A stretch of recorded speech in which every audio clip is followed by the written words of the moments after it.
My sister Emily asked our grandfather, not our father, to walk her down the aisle. Years of cold family values led to that choice. Our parents raged, relatives whispered, church friends asked questions. I didn't plead. I did this. By morning, the threats stopped, and the guest list changed. I'm 35. I have a brother, Liam, he's 23, and a sister, Emily, she's 29. We grew up in the United States, in the Midwest, in the Chicago suburbs, where Sundays empty the streets for church services, and the neighbors' lawns are clipped nearly to a line. Our parents are extremely religious and conservative. They talked more about family values than they ever practiced them. They wanted a son badly and were wildly disappointed when first I arrived, and then another girl, my sister Emily. I was their firstborn. Grandma Helen told me that, when they found out Mom was expecting a girl, they seriously considered not keeping me, but in the end, citing their religious beliefs, they kept the pregnancy. When I was just 2, Mom sent me to my grandparents because my presence at home supposedly worsened her depression. That's how my childhood with Helen and Walter began. In a small house with a maple by the steps, where summer smelled like wet soil and mint from Grandma's garden. I formed a special bond with Grandpa. He taught me to ride a bike with astonishing patience. First he held the seat and jogged beside me around the block. Then he let go, and I rode on my own. I can still feel it. The wind in my face, the click of spokes, the shouts of neighborhood kids on the next street. Those lessons weren't just about balance.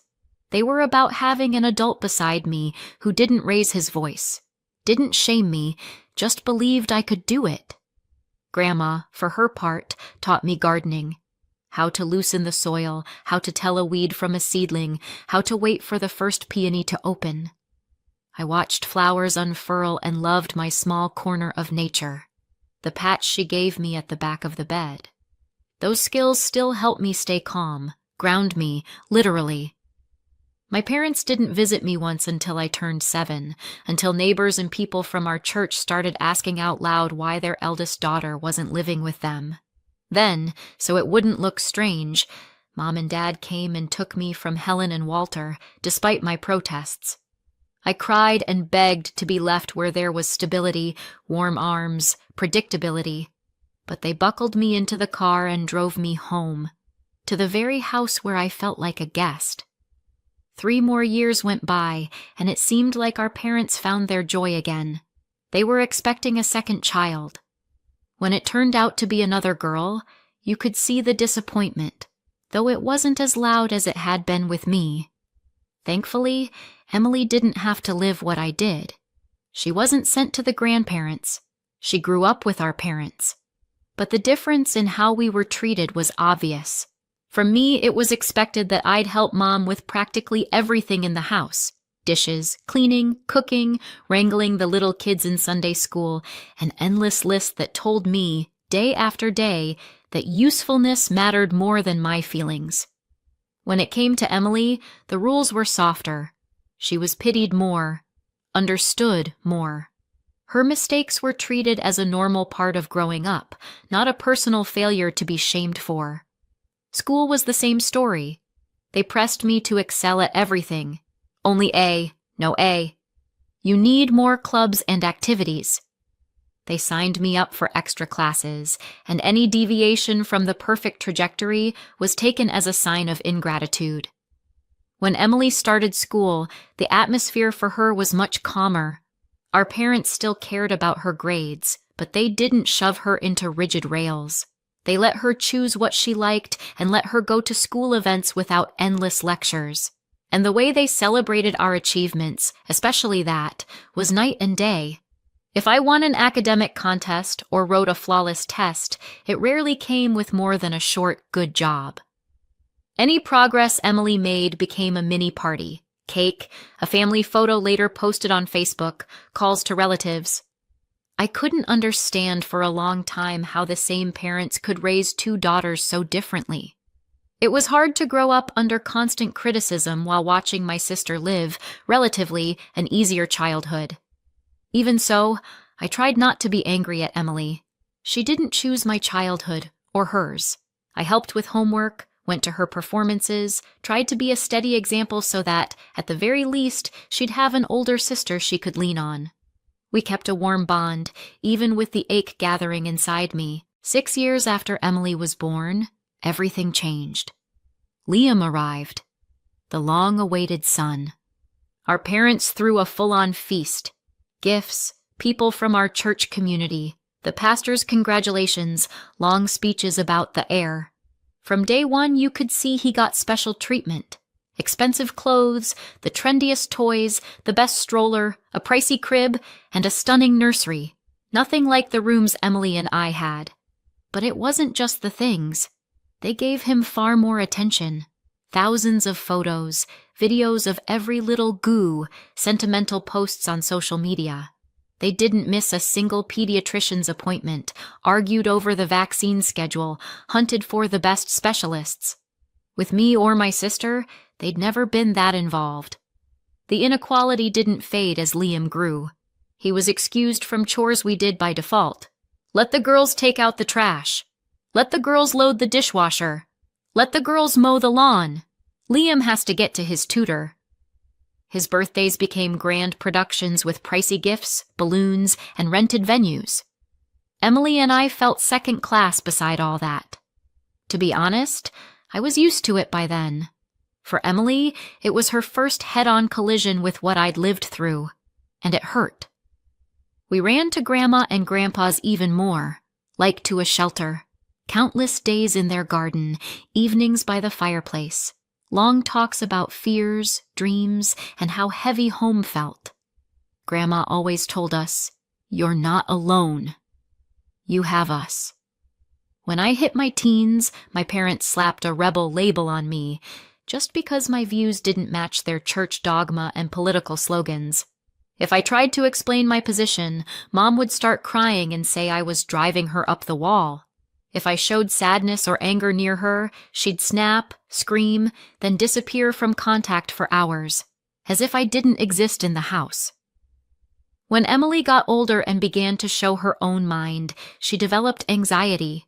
For years, Mom refused to take her to a specialist. "You don't need that. Pull yourself together." And when Emily had panic attacks, Mom said she was causing inconvenience and ruining the atmosphere in the house. One night, it became unbearable. Our parents didn't bother to hide it anymore. We were disappointments. We shouldn't have been born. God had sent them a test. Those words fell like stones, and we couldn't take it any longer. Feeling lost and hurt, Emily and I packed bags and drove to Helen and Walter's, to the house that smelled like mint and fresh cookies in the evenings. Our parents found out fast where we were, and by morning they were on Grandma's porch. They demanded we come back immediately. For the first time in a long while, Grandma spoke to them hard, asked how they'd explain what was happening at home, why they treated their daughters that way. Dad, eyes down, muttered that he provided food and a roof, and what more did we want? And then Grandpa, calm, even-tempered Walter, raised his voice for the first time.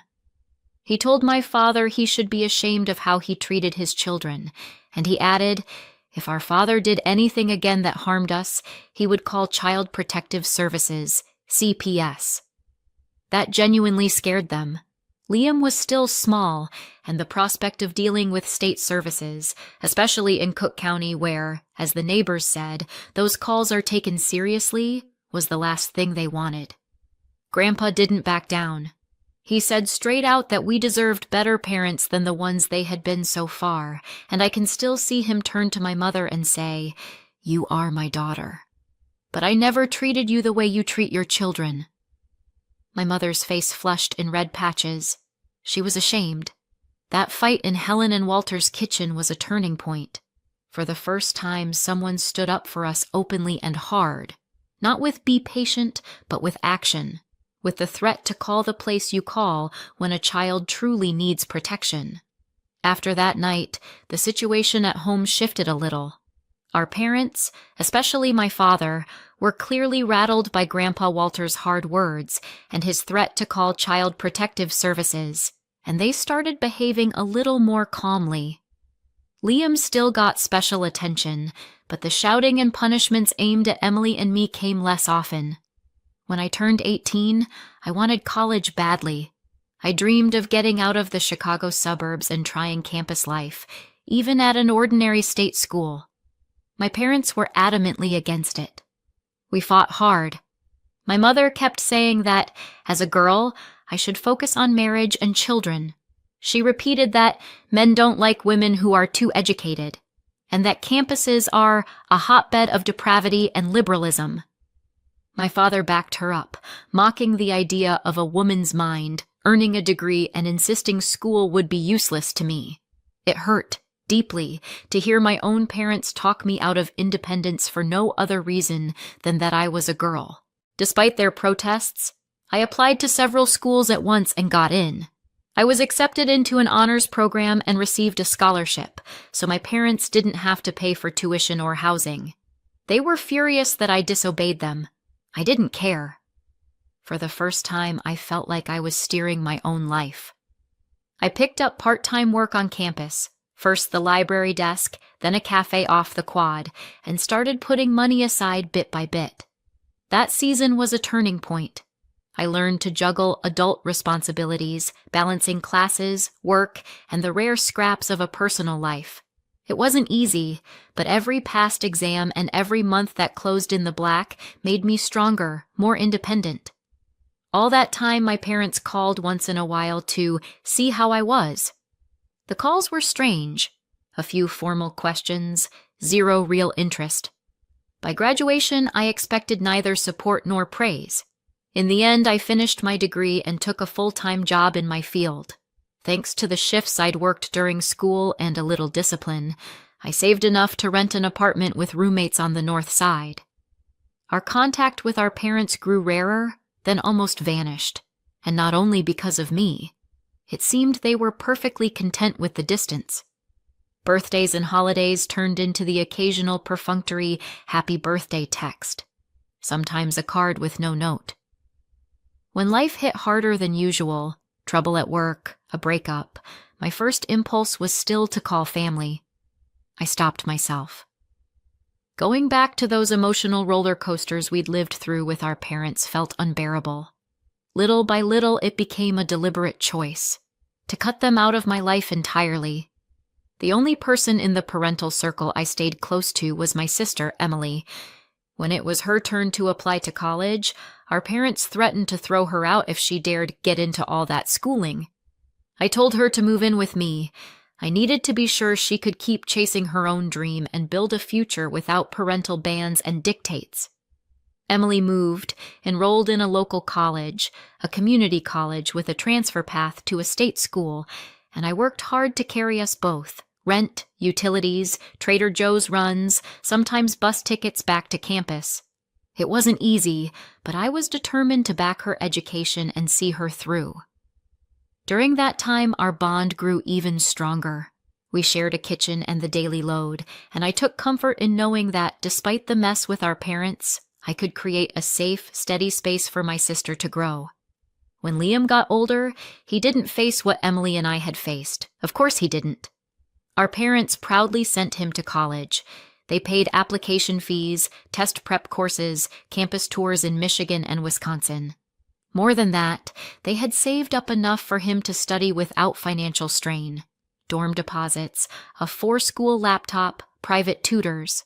Liam clearly got chances and privileges we never had. I felt a complicated mix, happiness for my brother and the ache of contrast. Even so, Emily and I held the line together, determined to get past the weight our childhood put on us. Through all the rises and dips, Grandma Helen and Grandpa Walter stayed our constant warmth. They called, sent cards, came to the city when they could. A few years ago, Grandma passed. Emily and I rushed home to our old suburb in Cook County to be with Grandpa. It was the first time in a long while we saw our parents. They greeted us with a nod, like we were strangers. I held back tears, too many memories and too little tenderness in their eyes. I didn't want my mother scolding me for making a scene, so I just hugged Emily and took Grandpa's hand a little tighter. After the funeral, we started visiting Walter more often. We shuffled schedules, caught the Metra, got to his place, cooked lunch together, or simply sat on the porch and remembered how he taught me to keep the handlebars steady, how Grandma taught me to tell peonies by the bud. On weekends, we gave whole days to his house, swapped bulbs, sorted tools in the garage, set the timers on the sprinklers, walked the nearby park. Over one of those lunches, Grandpa suddenly said he was proud of how I look after my little sister. I froze and felt warmth rise to my eyes. It had been years since anyone in the family had honestly recognized my effort. Walter smiled, ruffled my hair lightly, and added that Emily was lucky to have me, and that he believed in my change the world in small steps potential. His eyes shone with pride. That look is fixed in my memory forever. Liam, our parents' favorite, kept his distance from us, maybe afraid they'd drop him the way they had once dropped us. In recent years, Emily and I bumped into him only at the occasional family thing, or heard from cousins how much our parents were doing for him while ignoring us. They bought him a couple of used cars to make the campus commute easier, paid the security deposit on a house so he could move out, and last year even gifted him a trip to New York with his girlfriend. A break, since he works so hard. We learned about it in the relatives group chat. The congratulations emojis flew in one direction only. Recently, Emily, who'd been with her boyfriend Robert since college, got engaged. The news filled me with joy. They're a wonderful match. There's a quiet certainty in the way they look at each other that you can't fake. The proposal was truly magical. A river walk, yellow light on the bridge, Robert down on one knee. Emily glowed, showing her ring to anyone who wanted to share the moment. She posted the photos, and off it went. Relatives called, wrote, left warm comments. Of course, the news reached our parents. Our phones blew up with their calls and messages. Surprising, after years of silence. Emily and I traded a look. Why now? Why suddenly become part of our happiness after keeping their distance for so long? When Emily finally answered Mom all but gushed. How happy she was. How she'd long waited for this day. Emily thanked her, polite, brief. And then the hard part began. Mom started firing questions. Who Robert was, where he worked, whether they could meet in person. Knowing their habit of arriving with a holy mission, Emily tried to deflect and cited the rush of planning.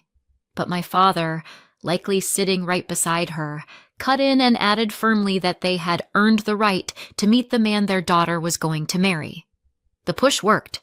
Emily, after a pause, agreed, but said she wouldn't come alone. I'm bringing my sister. To our surprise, our parents agreed without argument. On the appointed day, the three of us, Emily, Robert, and I, went to our parents' house. The tension was there from the threshold. They met us with tight smiles, as if rehearsing a scene of an ideal family. Mom greeted Robert with a showy warmth, offered homemade lemonade.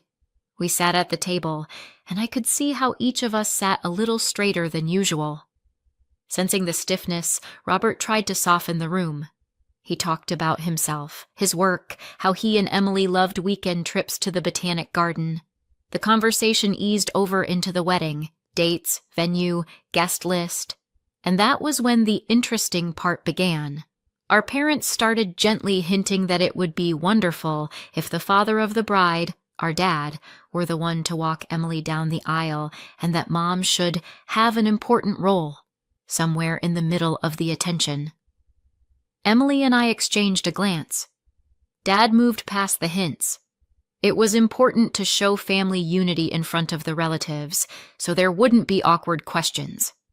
Mom nodded along, adding that she didn't want Robert's family thinking Emily had no parents, and therefore they needed to be present in significant roles. Hearing that, my sister and I looked at each other again, and I felt Emily's shoulders go tight. It was suddenly clear why we'd been invited. Our parents were afraid Emily wouldn't invite them to the wedding and didn't want relatives asking awkward questions. It could bruise their standing in the family and at our church. I shook my head, seeing the real motive. Emily thanked them politely for the offer, then said, calm and even, that she had already decided who would walk her down the aisle. My father, curious and gently performative, asked whom she had chosen for such an important role. Emily smiled, steady. Grandpa Walter will walk me down the aisle. For a second they froze, their faces not quick enough to hide the shock. Expectation flipped to anger, hard to accept that their daughter had chosen her grandfather over them. The familiar pressure began. Mom. Sweetheart, by tradition, the father walks the daughter down the aisle. You can't break tradition. Emily. You know, Mom, I don't care about tradition when there's nothing behind it. I want Grandpa to be part of this moment. He was there when you both forgot you had daughters. You can come to the wedding, but as guests, like the rest of the relatives. Dad pressed his mouth into a line. You can't just push us aside. We're your parents. I laughed out loud. They hadn't expected that. Looking my father in the eye, I said, You and Mom forgot you were parents a long time ago. For years you treated us like excess. You have no right to demand that Emily listen to you. The words landed, hard. He bristled, my mother flushed, but Emily stood firm. You don't get to declare parental rights after ignoring us for years. I added, Actions have consequences. You don't get to rewrite the past. Emily drew the line clearly.